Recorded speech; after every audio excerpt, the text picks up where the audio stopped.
Good afternoon, and thank you so much to everybody who's joining us for the third installment of our Law Firm Financial Fitness series.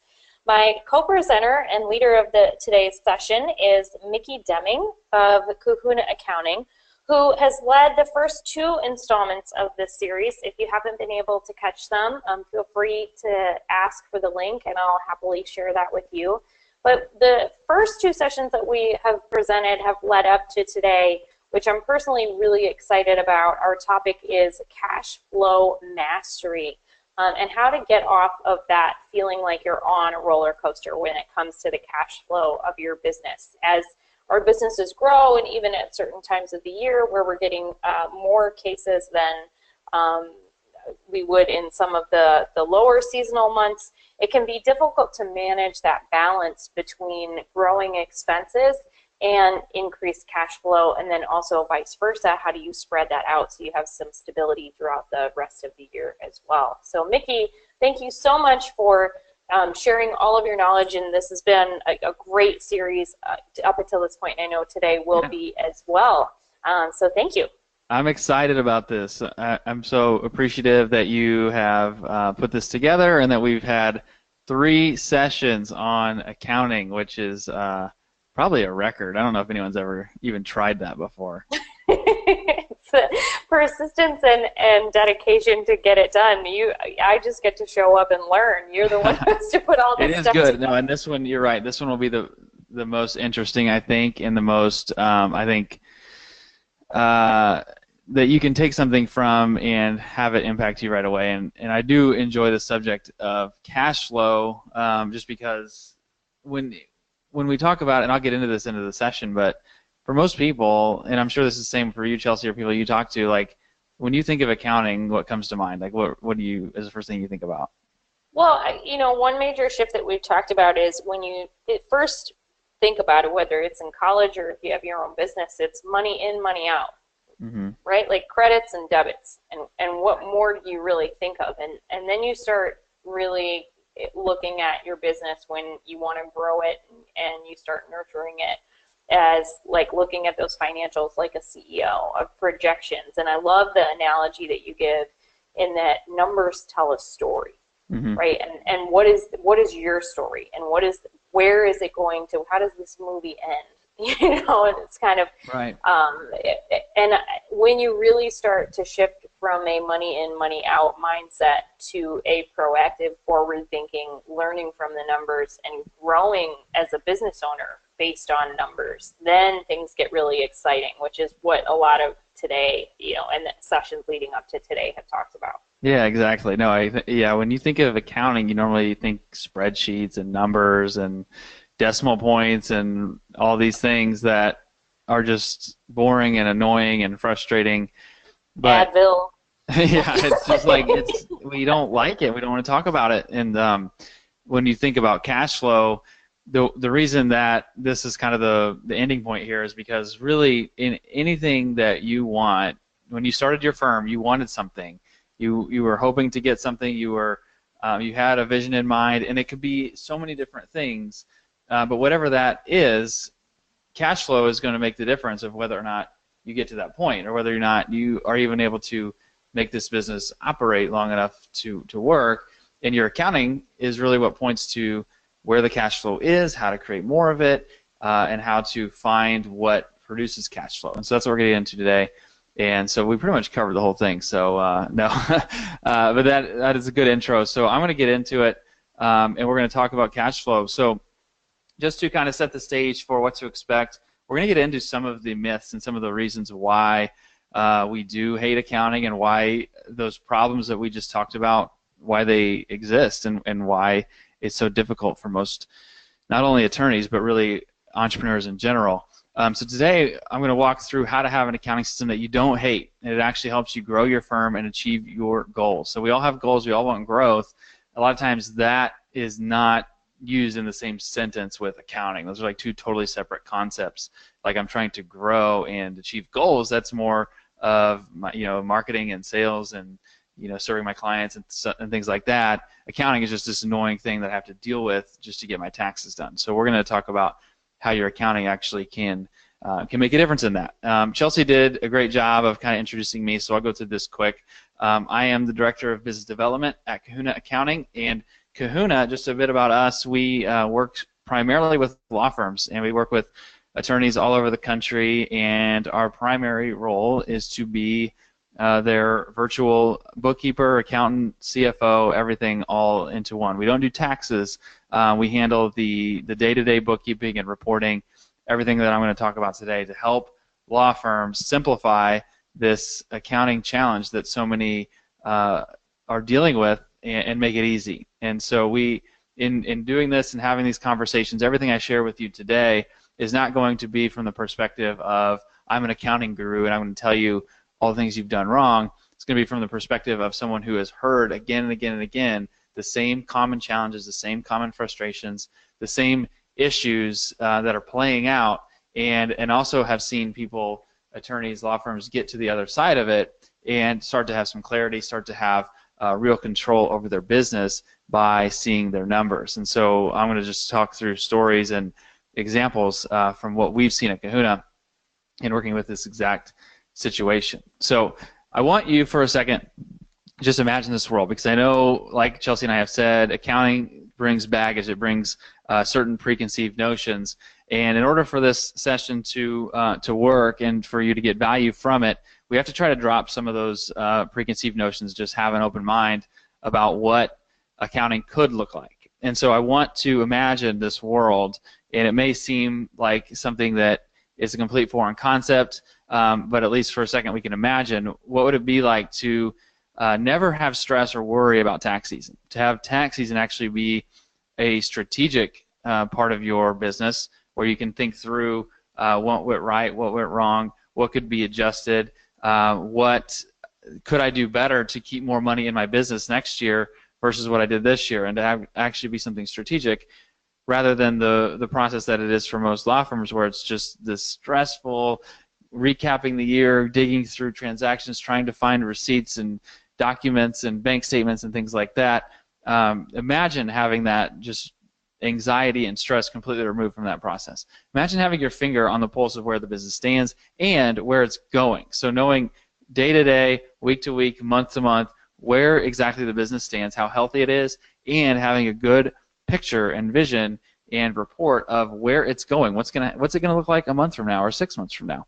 And then on top of that, imagine that you're not stressed about cash flow or making payroll, because you know where you stand. You know what the key drivers, the key levers are that impact your payroll, your cash flow, and so you don't have to go through this, every month or so going through this anxiety of like, oh my gosh, what if the cash runs out? What if this client falls through? What if this changes and all of a sudden I'm not going to have cash? Imagine that you aren't stressed about it because you have clear picture, clear metrics, and clear intentional plan that allows you to not feel stressed about cash flow and payroll. So this is kind of the progression we're going to work through. We want you to imagine that reality, and then we want to get there. And the way to get there that goes through the financial reality of the situation that you're in. So dealing with reality, not with what we wish reality was or what it could be, or like what most people do is just kind of ignore reality and just continue to move forward and take your life day by day, week by week, and kind of see where we end up. We have to actually deal with it and confront reality. When we do that, then we start to work to create safety net. And so in this section, it's really going to seem similar to personal finance, where you start to understand a budget, understand what you're expecting to happen, and start to spend less than what you're taking in, so you can start to create a safety net. Which what a safety net does is gives you options, gives you cash flow, and it gives you options. So then you have freedom to make decisions rather than reacting and making decisions based on survival. You can start to do them for growth. And so once you have a healthy safety net, then you move on to the third component in this progression, where you can grow and enjoy financial success. And so basically what we're going to look at there is, what are the key drivers that impact cash flow? How do you take control of those key drivers? And then at its best, how do you project into the future what that cash is going to do, and then start to tweak and adjust the levers proactively to make sure you get to where you want to go. And what that growing and enjoying looks like, we're going to get into. It's going to look different for everyone, but this is a progression that you can work through, and you can't skip ahead to number 3. You have to work through the progression, and so we're going to talk through that today. So our goal today is not for you to become a numbers person. I've said this in all 3 sessions, but I feel like I have to say it again and again because a lot of people, a lot of attorneys especially, get hung up with accounting because they come in right off the bat and say, I'm not a numbers person. This doesn't make sense to me. I don't get it. And so it's never been able to work. That's not the goal. You don't have to be a numbers person. You don't even have to like accounting. You don't even have to like hearing me talk. You just have to have the tools in place to make this work, and that's what we're going to talk about today. What our goal is for the numbers to be a clarifying guide to take your law firm where you want it to go. So you may not be a numbers person. You may not like accounting, but you have a law firm and you have a place that you want it to be. You have a place where you want to go. Your numbers can be a clarifying guide to get you there. And I added in parentheses here, and this I went into much more in depth in the second session, but you actually can control your business. It's so rare for an entrepreneur to really be in control, even though most entrepreneurs would start their own business because they want freedom, they want control, they want to call the shots. And very few actually are calling the shots because your business many times controls you, and you're reacting to what comes at you. You're controlled and led by your clients, by your employees, by your expense commitments, and in fact, you are not in control. When you have your numbers in order and you have a plan in place, you can actually take control and project forward and make things happen that you want to have happen. So why doesn't that happen for anyone? I think it's because we're often led in the wrong direction. And so today, this presentation is going to be broken into 3 sections, and we're going to spend the bulk of the time in section 2, where we're going to get into cash flow. But these are the 3 secrets of accounting, and that are misconceptions that throw people off all the time. And we're going to get into how to debunk these misconceptions and make these secrets not secrets anymore, so people don't have to be so intimidated and frustrated by accounting. So the first one is that accounting doesn't have to be complicated. So that's what everybody thinks is like it's so complicated and nothing works. I'm going to talk about why it's complicated now for most of you and how to solve it and make it actually simple. Second is accounting doesn't have to be meaningless. So for most law firms, even if the accounting was simple and even if bookkeeping was done regularly and even if I had all the numbers at my fingertips, the numbers that come back to me and the numbers that I look at are completely meaningless. Like I don't care. I don't care about my P&L and my balance sheet because what are they telling me? What do they really mean to me and what I want? And so the secret is it doesn't have to be meaningless. When you start to understand cash flow, understand how it works, understand what it can do for you and for your firm, those numbers will start to actually take on a little bit greater meaning. Third thing we're going to talk about, I've already mentioned, is that you don't need to be a numbers person, but I'm going to talk about what you do need to be. So who you need to be, what your role as the attorney, as someone leading a business, leading a law firm, needs to look like as someone who's in control of their numbers. You don't need to be a numbers person, but I will walk through what you need to look like. So let's get right into secret number 1, and that is that it doesn't have to be complicated. So for most people, accounting is complicated, it's frustrating, it's difficult, and we don't like it. So why does that happen? I'm not going to spend a lot of time sharing that is a problem. I'm going to get into why does that happen, because if we can understand why it happens, we can understand that it's not as difficult as we think to get our arms around what's actually going on and to solve it. So for most firms, we don't know what the cash position is in the firm. We dread tax time, we file extensions because we don't have our stuff organized. We're always looking backwards, playing catch up, and we're wasting time on bookkeeping minutia. This is like the story we hear over and over again at Kahuna is like, I don't know where I stand, none of my numbers match up, I have a bookkeeper, but they never really keep things reconciled, and I don't really know what's going on. And so I'm dreading tax time, and here we are in December, and so people are starting to kind of realize that oh, nothing's been reconciled since August, and so my accounting system is showing $120,000 in undeposited funds. Have they been deposited? Have they not? I don't really know because it's meaningless. So this is where we go wrong, is we have this complete disorganized mess, and it makes accounting this this nightmare that we all deal with. And so let's break this down and figure out why this happens. The first reason why it happens is because of multiple systems. And I'm not going to blame the systems. And Chelsea and I have talked about this at length previously, where the question that I always get is, what accounting system should I use? What accounting software should I use? My answer is always, it doesn't matter. The problem that most people go through is they want the software and the systems to kind of solve the problem, to magically make this all work. And what's happening for attorneys, especially today, is we're using a lot of tools, and a lot of good tools, but we're using a lot of them. And they all kind of try to work together, but they create kind of a disorganized situation for managing the firm. So most attorneys will have a practice management system. They'll have a system a lot of times in their practice management that's for time and billing. They'll have a system for accepting payments. They'll have accounting system. They'll have payroll system. And all these different systems come together, and many times they're not telling the same story, and they're not really interacting in a way that makes sense. And it causes total complication, total confusion. And when you get to the point of accounting, you're feeding a lot of this information to the system, and none of it's making any sense. And I think a lot of people are probably nodding along right now, because that's what most people deal with. And a lot of and I'm not going to throw them under the bus, because this is kind of just the nature of how it is. A lot of the practice management systems will tell you it's okay, this integrates with QuickBooks, or it's okay, this integrates with Xero, which it does, but unless you have someone that is operating your accounting system that understands the practice management and understands all those other systems that are coming into play, that integration itself isn't going to do you much good, because what needs to happen is a regular check between the different systems to keep them all organized and keep them all straight. Absolutely. I wanted to jump in and just say one thing there. Yes. Is you can buy all the technology in the world, but if the people are not properly trained on how to use it, and then it's kind of like this cost-benefit analysis of, well, does it make sense to send your paralegal to accounting school?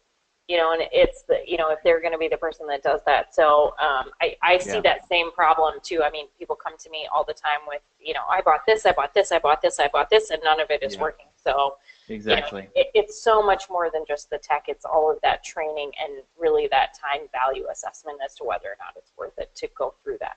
Yeah, no, that's a good point. And Chelsea is definitely the expert on the systems, and so that's what is cool for us to come together and kind of talk through these things, because we see them so regularly. And what it kind of leads to the next point, where I don't know, I don't want to sound like I'm like pointing fingers at attorneys, because what I understand is it's a very difficult situation that to be an attorney and be running a business and to put these tools into place is a lot to think about. And so the other reason why accounting is complicated, or why it's a pain for most people, is because the law firms never get started properly. So when you're getting started, your main priority is to get money in the door, to get clients in the door, to make sure that this firm can get off the ground and be viable and can be something healthy that lasts for the long term.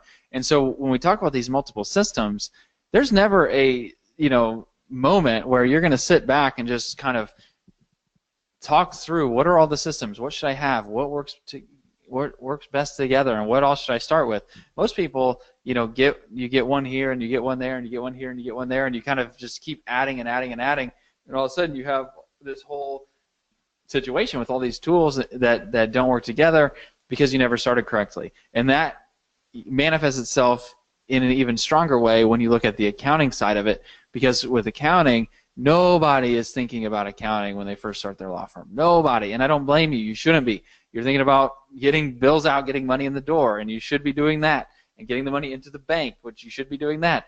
And so, but you're not. Someone will tell you, get QuickBooks for your accounting, but who's actually going into the QuickBooks, and who's actually recording the transactions, who's actually checking your accounts receivable with what's actually hit the bank account? Nobody's doing that. And so it gets behind, and then a year later, when you've actually, congrats, you've built a real law firm, you've got it off the ground, you've got real clients, oh, let's go to see what that QuickBooks looks like. It's a disaster, and nothing works together, and nobody knows what it means or what it says. And so you don't get started properly, you don't have systems working together, and oh wait, there's more.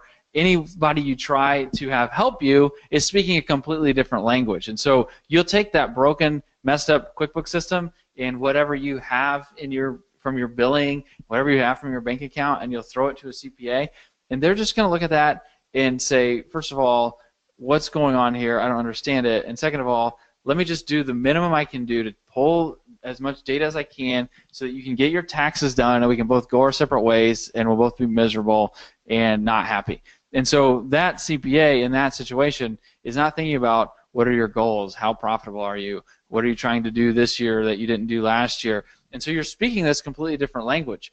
And what happens a lot of times is we start to bring other people into these roles. And so we have these systems problems, then there's also roles problems where we try to solve the issue. Because the issue that everything I was just talking about really comes down to bookkeeping.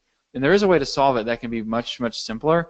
But what we're talking about is the recording of transactions, the organizing of financial data, which allows us to do everything that we're going to do later when we talk about cash flow and looking forward and doing some of the cool stuff with financials. And so when we recognize this is an issue, we recognize that we're not able to keep up with the actual financial data day to day, we decide we need to get someone to help us with it. And so a lot of law firms kind of go through this progression where, first of all, I am brand new and I'm just trying to survive, and so I'm going to do my own bookkeeping, which really means nobody's doing it.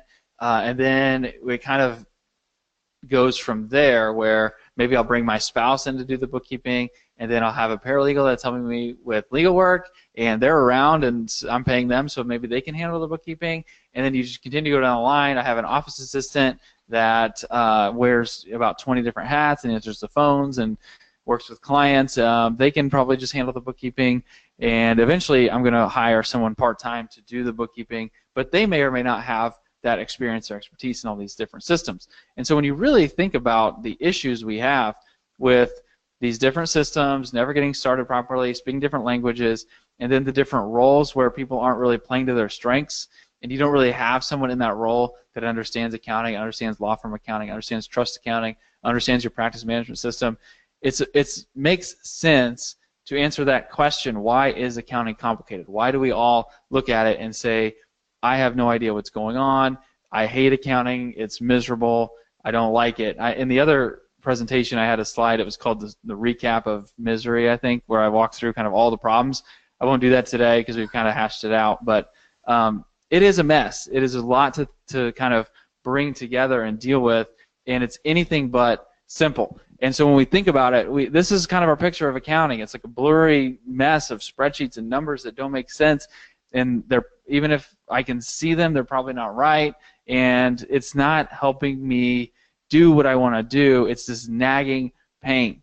And so that's what we have to solve if we're going to get anywhere. And so what I want to walk through is, as we look at our three secrets, the first one is that accounting can be simple, that it doesn't have to be complicated. And so what I walk through here is a simple financial system and how we at Kahuna organize the bookkeeping so that it's simplified. And so once you have the simplified system into place, then you can build towards cash flow, which is going to be secret number 2. And so let's walk through what it looks like when it's simplified. The first thing is you have to have your bookkeeping and data entry on autopilot. And so what that means to me, and the way we set this up at Kahuna, is you're going to have all those different systems. Like all those systems we just talked about, I'm not going to recommend that you change them. I'm going to recommend that you use them and use them wisely. But here's the difference, is when you put it on autopilot, what you need to have is a cloud accounting system. So if you're on the desktop, it's always going to be difficult because you're always going to be doing a lot of data entry. Cloud accounting has made such a difference for efficiency and for you as an attorney having options to make this a whole lot easier. So let's say you're ready to jump into the cloud, and the two systems that we work in that I really are the two giants in the industry. I don't really know any others that are worth taking a strong look at. The two that we recommend are Xero and QuickBooks Online, and both do a fine job. And so if you have your cloud accounting system, that needs to be the hub of all your financial data. And so rather than looking at all these different systems like kind of on an even playing field, look at the accounting as the hub, and then everything feeding into the accounting. And so when we would set it up at Kahuna, we would set up either QuickBooks Online or Xero, and then we would pull the data from your practice management system, all your invoices. We'd pull from the payment system. We'd pull from the bank accounts, pull from the credit card accounts. And so every transaction that happens, every dollar that goes in, every dollar that goes out, and even every bill that's been sent out where dollars should come in and are not, all that data is being pulled into the system. The second thing you have to have is reports on demand. So if all that information is coming in, then the job of the bookkeeper at the most foundational, basic level is to reconcile and record all of that information. And so every transaction, every bill needs to be recorded in the accounting system so we can see it on demand what is happening.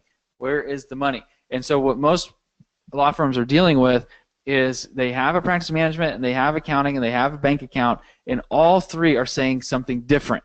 So if they're all three saying something different, you don't really know what is true and what is accurate and what if your numbers are trustworthy. And so when you're putting it onto autopilot, you're reconciling regularly, all three things tie out. What that does is, number one, it gives you confidence in where the firm stands. Number two, it gives you peace of mind, which is different than confidence. Peace of mind means you can actually stop thinking about it for a second and not worry that something bad is happening, because you're getting reports sent back to you that everything's been accounted for, nothing's fallen through the cracks, which we've seen tons of examples of things falling through the cracks, whether that be cash flow falling through the cracks, which we're going to talk about later, a bunch of AR that's not being collected, or just missed opportunities when it comes to profitability or expenses that don't make any sense. So when you have reports on demand, you can start to make quicker decisions, start to have a foundation in place to build on, and then you can start to get into some of the cool stuff. And so most of this piece that I'm going to go into now is I really went in deep on in session 2, so I'm going to skip through it really quick here, but just give you the picture of what that simple financial system looks like, is where once you have reports on demand, bookkeeping on autopilot, everything being reconciled, you need to then have a clearly defined position where you are now and clearly defined destination, and then you can create forward-looking projections. So I know where I am now, I know where I want to be, let's project out financially what it's going to take to get there. Then when you do that, you can pull out 3 to 5 key drivers that are going to make a difference on whether or not you get there, or what's going to happen to make sure you get there. And then you have real-time accountability. And so we're going to talk about this with cash flow, is that confronting your reality, the current situation you're in, is one of the biggest steps to getting your financial system into place. And that's because it's going to be painful. And that's kind of how accountability works for anything in life. And it's not fun. Like, we all say we want accountability, and please hold me accountable, and help me grow, and help me give me good feedback. But when we actually get it, it gets really uncomfortable, and we get defensive, and we kind of try to avoid it at all costs. And so that, a lot of times, is the barrier to having a good financial system, is because when you start to confront the reality of what's the current system look like, what's the current financial status of the company, it may not be a exciting picture to uncover. It may be a little bit painful, but you have to get into that. And when you have your simple system working, you have forward-looking projections, you're also going to have real-time accountability that's saying, are you hitting your projections or not? Are things working the way you've said that they would or hoped that they would, so that you can make adjustments? And so this whole system is how to simplify accounting. Whereas you have a bunch of numbers that don't mean anything, what this is you have bookkeeping and data entry on autopilot. You have someone who is owning that financial piece, and it's the hub of everything, pulling all the information in, reconciling in real time so that you can verify that everything is where it should be, and then you are, as the attorney, you are out of it. So autopilot meaning you're not touching transactions, you're not doing any data entry, you are receiving reports, you are getting the information that you need when you need it, that's telling you where you're going and what's happening. And what this really comes down to is having someone in that role that can do it for you, that can manage the accounting system, pull the data in, and make it work. And so let me just go back to that for a second. So that's the simple financial system, and that is really in that first secret, how to simplify it, this is how to simplify it, is get someone in that position and use the cloud as your friend, and not to make it more complicated, make it more simple, because it's pulling everything together and you're getting that in real time. So now we're going to get into some cash flow stuff. And that is where we get into secret number 2, that numbers don't have to be meaningless. And so that big kind of quick overview of simplifying, really the goal there is just to organize the data, organize the information, so that you're not always looking backwards and always feeling like I don't even know what's going on with the business. The next step is to say, how does the numbers actually come through in a way that is meaningful to what I want to accomplish and what I actually care about as the owner of a law firm.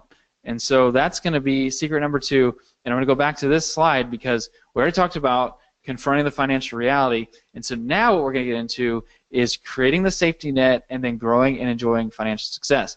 And what are the keys to creating a safety net and growing and enjoying financial success?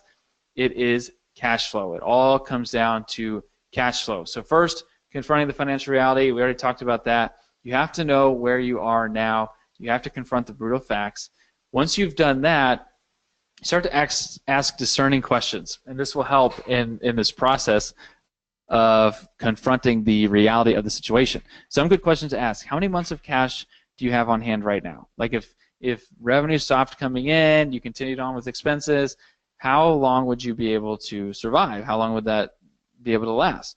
What do you expect to happen in the next 6 months? Do you have an expectation? Do you expect it to just be kind of the same as it was the last 6 months? Because a lot of times what happens is people will say, I want to double my revenue, I want to double my firm, but when then you break that down to the numbers and the activity that's happening, you're really just doing the same thing you've always been doing, but you're hoping that things will just grow. You're not really expecting, you're not really planning, you're not really taking a control of what you expect to happen.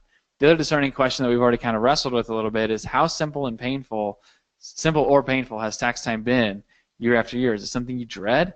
Because if it's something you dread, then it's probably a sign, probably a warning sign that something is broken in your financial system, because it doesn't have to be something you dread. It can be something that is simplified. Like if you think of, like we talked about, if you have reports on demand that are just being sent over to you, tax time is not going to be very difficult. Tax time would look like you go to your CPA, you say, you know, I'm ready to do taxes, what do you need? They say what they need. You ask your bookkeeper for the reports. Boom, you have them. You're ready to go. Then you can actually get into the CPA, work with the CPA on some strategy rather than just picking through your 12 months of history.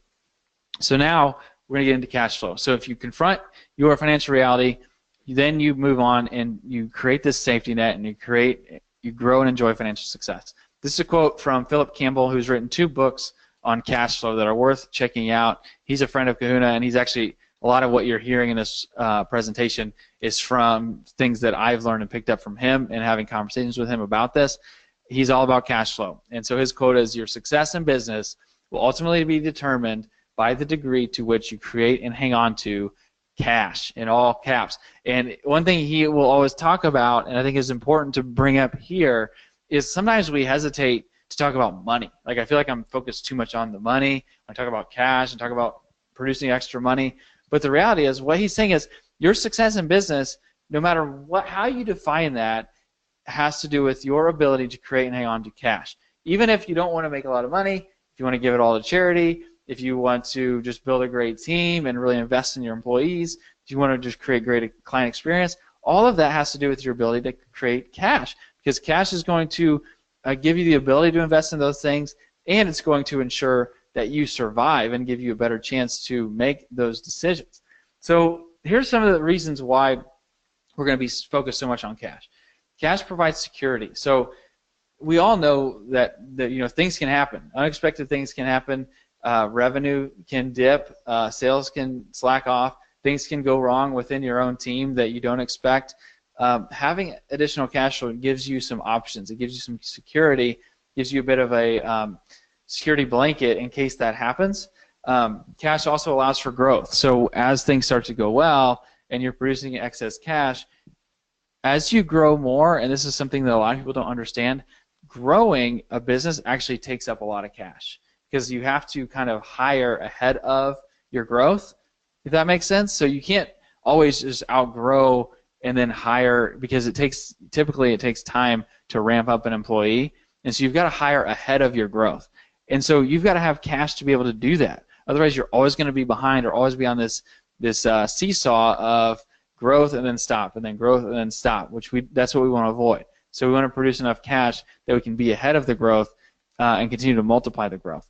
Cash allows you to invest in employees. Cash allows you to make a greater impact.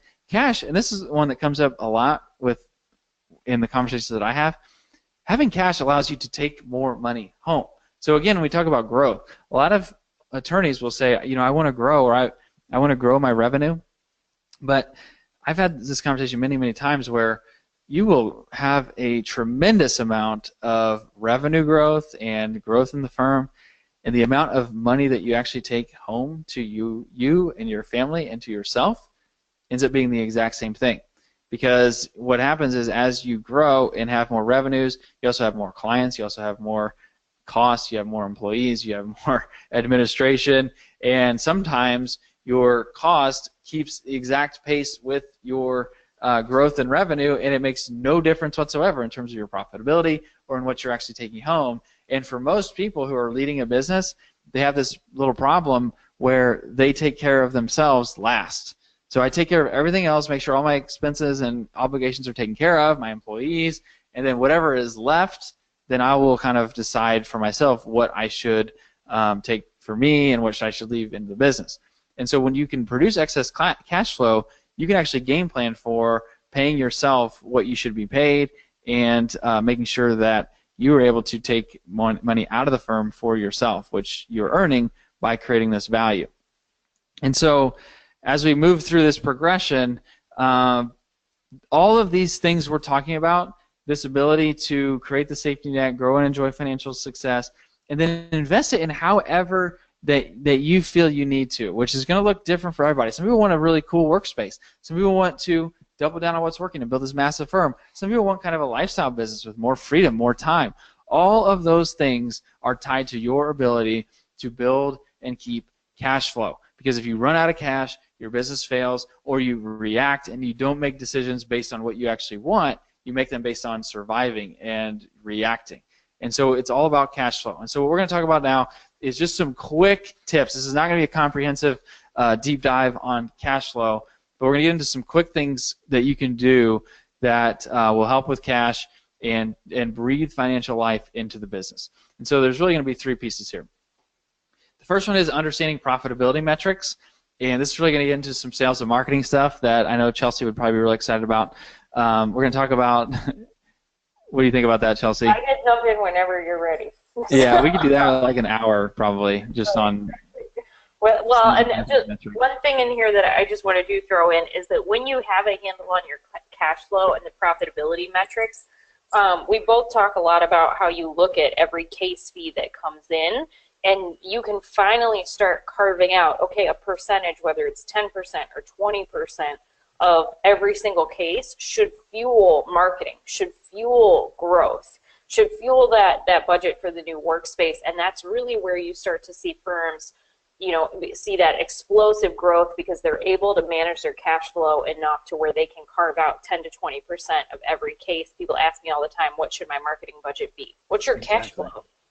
How do you can't just throw a marketing number on the wall and say, go make me some money with this if you don't know where you're going to get it from.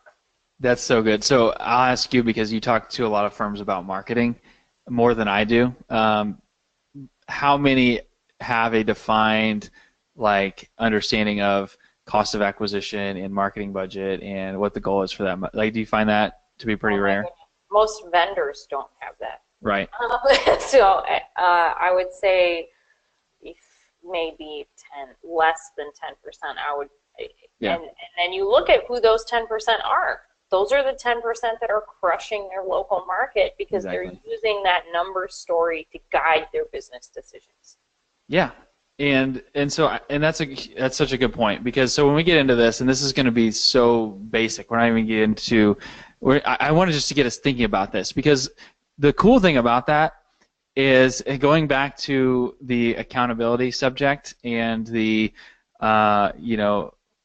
confronting the reality of the situation, when we hear something like what Chelsea's saying, and like how we're going to talk through how key these numbers are to understanding cash flow and driving cash flow, if you realize that that's something you're not really tracking and that you're kind of deficient in, is your reaction to that positive or negative? Like, is it like, oh man, I don't like hearing that. Like, that makes me feel bad.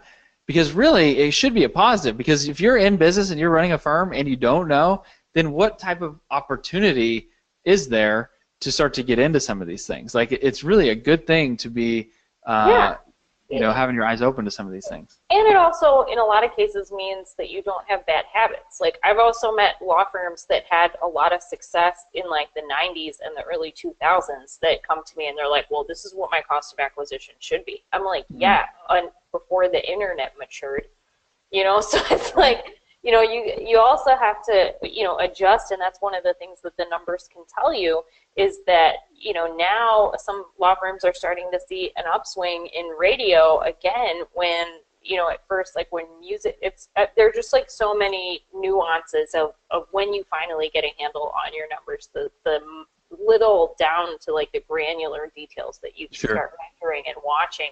And from a marketing perspective, that's what I do. It's about where to move the money. And if I don't have tracking and numbers in place telling me how it's affecting the business, I can't appropriately advise my clients on where to move the money to be more profitable. So it touches everything that you do. Yeah, absolutely. No, that's such good stuff. And like Chelsea said, when you start to have these are three things I want you to think about. And because once you have them, there's so many things you can do with them. And one of the main things you can do is run tests. So what you want to know is how much does it cost to acquire a client. So right now, you are spending money in some fashion to get clients, whether you are going out and just putting up billboards, or whether you're doing direct mail, or whatever that may be. There's a cost to it, and that cost is getting you clients. And I think a good starting point is to just be really, really rough and just say, this is what I'm spending on marketing, this is what I'm getting in clients. And at least you have a starting point. And you can say, well, then if I divide those two out, this is what it cost me. And probably a lot of that marketing was wasted, which we all kind of are aware that that's what happens. But as a starting point, you should have a target, so then you could look at next month and say, well, what if I acquired the same number of clients and spent half the amount?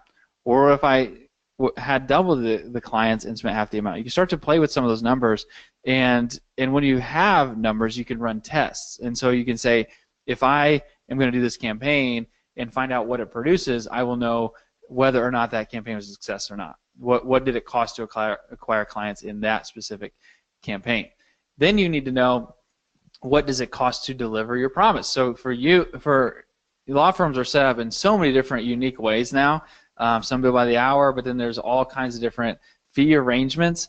But how you come up with that pricing, how you come up with what it costs and what that value is, you need to understand what does it cost to deliver that promise. And so then you understand where this is going. You can start to project and build this financial picture of how many clients can I work with, how many clients can I bring through, and then finally, what's the lifetime value of a client? Because sometimes your cost of acquisition may be really, really high, but it may be worth it because you're going to get more money from them, because when you have a client, they stick around and they pay you again and again and again, or they pay you in a high-ticket fashion, that it's going to make sense. These three things are really going to be the lifeblood of your business, and that you can start to take control of your growth, of your metrics. Even if you're not looking to grow a lot, you can start to find where are the opportunities for profitability. Like if I were to raise my prices just a little bit, or if I were to run a marketing campaign that was this much more effective, it's going to make a huge difference, and you can start to take control of your cash flow. The second thing, and this is a lot more simple and actionable, is to make sure you are converting invoices into cash. And so when we're talking about these keys to cash flow, first is the profitability metrics. Second is making sure you are converting your invoices into cash, which seems so obvious, but it's crazy how much that it's difficult. And so here's a few things you can do to make this really, really easy. First thing is get the invoices out. I think most law firms get this advice, but I see often that it's difficult. Get them out as soon as possible, because you put yourself in the shoes of your client. If the work has been done a month ago and you're just now getting the invoice, you kind of feel a little bit like, dang, I wasn't ready to get that. I didn't really want to pay that. Get them out as soon as possible as the work's being done, so that it's fresh in their mind and you're going to get paid so much faster. Tracking your accounts receivable in real time. So when you're sending the invoice out, this is where that accounting sync comes into effect. It should come over to your accounting system. You should be tracking it in your practice management as well, but to make sure everything is tying out, you should be tracking it in your accounting, so that that invoice that's been sent will always be kind of in front of your face until you have matched it up with an actual deposit of actual cash. Otherwise, you're always going to see who owes you, how long have they owed you, and how much do they owe you. So then you can be following up with them. And so then it goes to the subject of collections, which is like, everybody's least favorite subject. And people always ask us if we'll help with it, and we won't, so sorry, but we don't do that. But we will help you by giving you accounts receivable reporting and let you know. Chelsea, will you do that? Will you do collections for people? I know someone who will. Oh, good. Yeah, there's a call center in Texas who will do it. But again, it's why let it get to that point? I mean, sure. I use Xero and have the automated invoice reminders. Yes, that's perfect. Yeah, I mean, and it's amazing how well they work. You can set them, up to go like every 3 days, every 7 days, what have you, and all of a sudden, like, oh, here's an email notification of a transaction receipt that somebody got it and paid online, with also an email from them saying, I'm sorry. So it's like, you don't even have to let it get to that place, and anything you can consider. I mean, as you go, the numbers, anything 30 days out, there's a percentage of it that you can expect to collect. 60%, 90%, you better start to forget about it, or send it to somebody and eat that 20% cost. Yep. And that's the price that you pay. Also, I think, I'm sure, we've talked about this before, but every single time I have an attorney who comes to me, almost every single time, that I have an attorney who comes to me who says, oh, I have a cash flow problem. Okay, well, what's your AR? Oh, well, I don't really want to talk about that. Well, it's like, that's where the money is. That you have like $10,000 or $30,000 or $50,000 sitting in AR, and you have a cash flow problem, because I think, it's also too that it's easier for us as business owners to say, oh, I'm just going to go get new work, right? Because that's fun and exciting. We don't want to deal with the skeletons in the closet, or face that reality that we got to get on the phone and ask for money, because quite honestly, we didn't have the systems in place, and we got to own that. And I'm just as much. I've got invoices that are 90 days old I don't really want to talk about right now, but coming up on the end of the year, I'm going to call and get that money. But so. Absolutely. Yeah. So that's perfect. And I've seen the same thing where, I'll just go and focus on growth, focus on getting new clients. This is just money that's being left on the table. And I think part of that has to do with, hopefully we're helping with this series, but understanding the importance of cash flow to build that safety net, to avoid getting into that cash crunch, like Chelsea's talking about, and most importantly, in any way you can avoid having AR at all, and avoid having to have this collections conversation at all. And so one thing you can do is accept credit cards. It's getting easier and easier to do that. And then, like Chelsea said, you can use a tool like Xero, and I think there's plenty of others out there where you can actually automate the follow-up. And the way Xero does it is kind of funny. Even the templates, they're like progressively more aggressive as it goes further out. So take that off your plate, but make sure the cash is coming in, and be tracking that every month. And part of your bookkeeping system should be telling you, who's 30 days out, who's 60 days out, and so then you can set aside time and deal with it before it gets out of control. And this is going to make a huge impact on your cash flow and where you stand. The third thing, and where it kind of goes to the next level. And so when we're talking about these three kind of levers for cash flow right now, first being your profitability metrics, second being converting your accounts receivable into cash, or just making sure you're collecting the cash. The third then is where you project it into the future. And so you have your profitability metrics in place.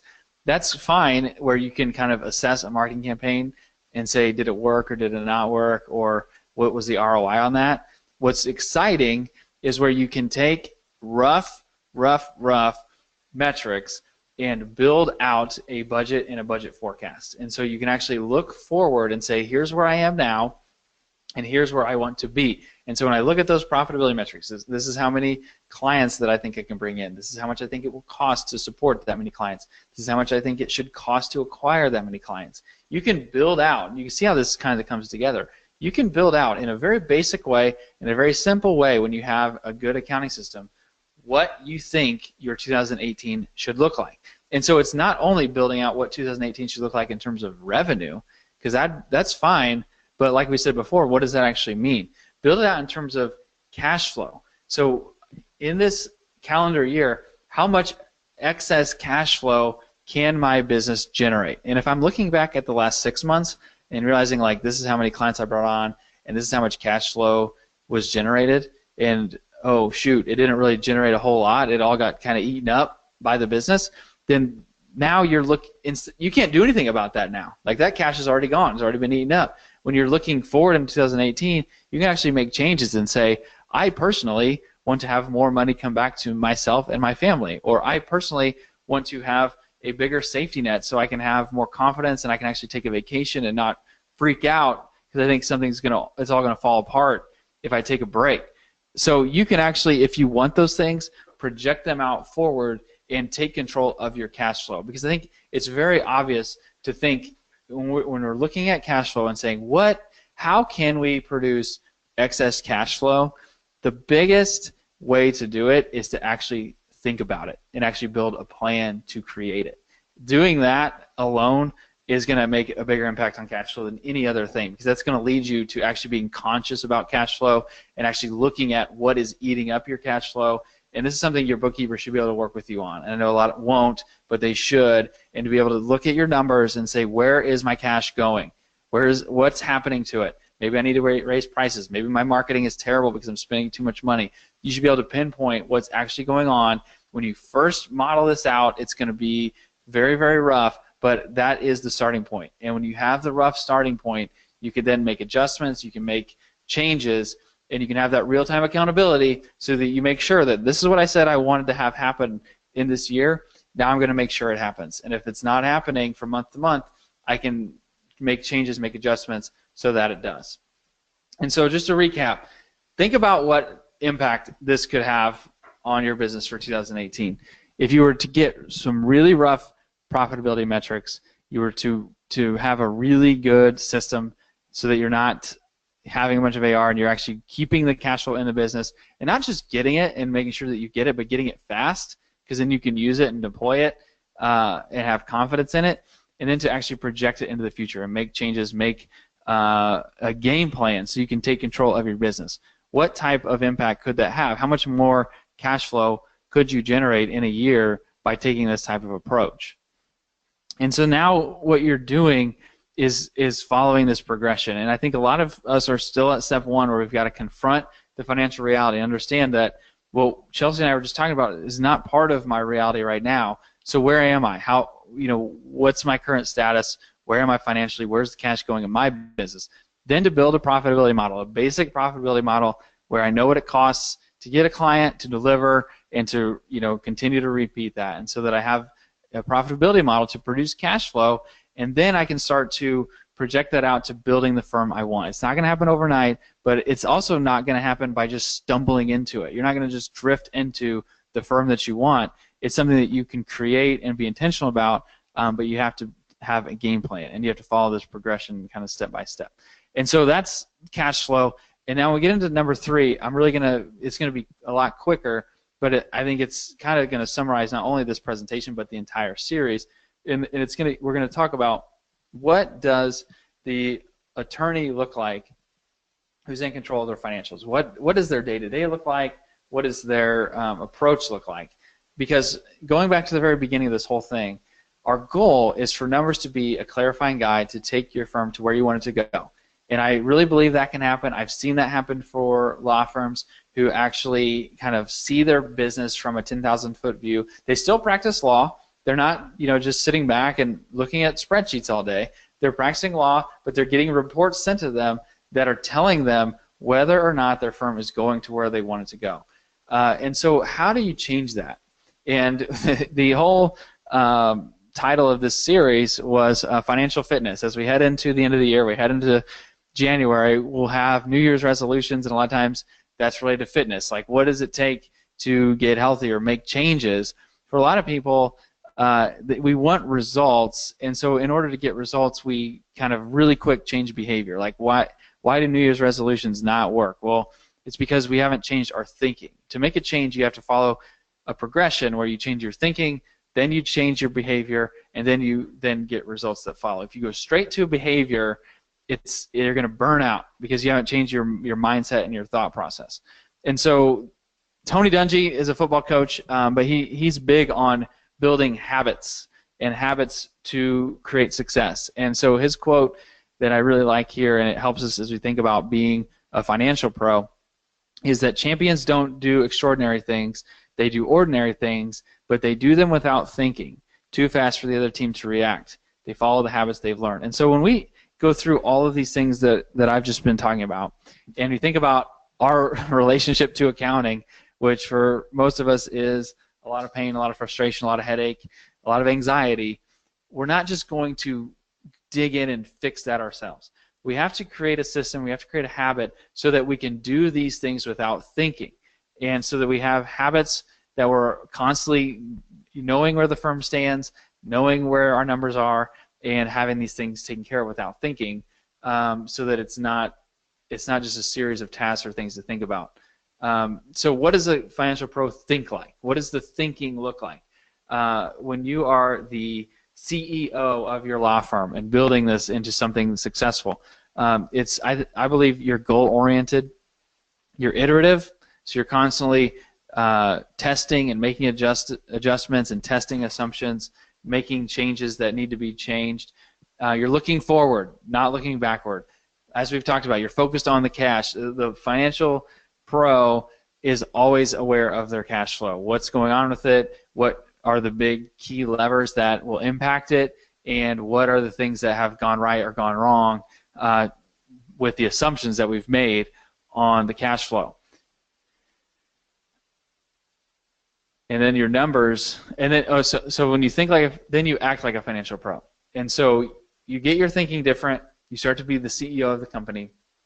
Then you start to make different decisions. And so this is where we go back to all the way back to the beginning, to that foundation, where you have your bookkeeping system in place, you have financial report on demand, you have a financial forecast that's tied to your goals, you're doing regular check-ins and adjustments, and it's just kind of a cycle that continues to repeat. The key thing that I want to emphasize at this stage, because I talked about it a lot more in the first session than I did in this one, is that simplified financial system should not be time-consuming for you, the attorney. It's really a matter of putting someone in place who understands how law firm financials work, how the systems you're using work, and is going to go in regularly and do this daily work of tying out the transactions. It's not a big deal. It becomes a big deal because we've gotten such a mess out of it, but it doesn't have to be a big deal. And so what I'm saying for you to think and act like a financial pro is you're not supposed to be in the day-to-day.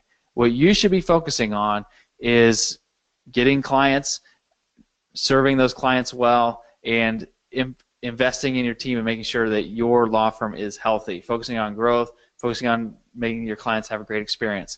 As a financial pro, you should then be receiving information regularly that tells you how healthy the firm is, giving you regular reports, how are you doing versus your goals, and it's a quick thing that you're just checking in on and being aware of.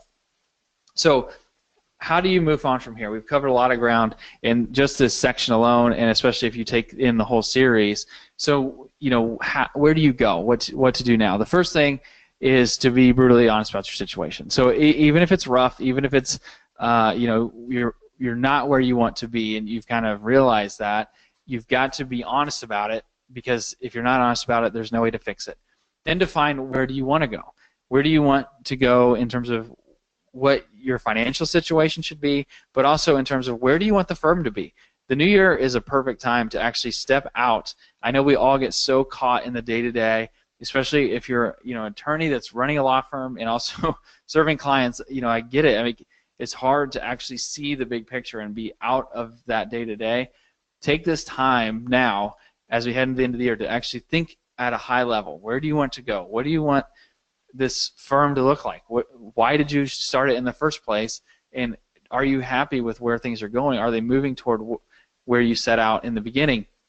And then make that decision that you're going to simplify the system, that you're not going to buy into the myths about accounting, and that you can actually act like a financial pro who's not a numbers person, but understands exactly where their numbers are going and uses cash flow to drive toward the exact goals that you've set in mind and actually get what you want from the firm.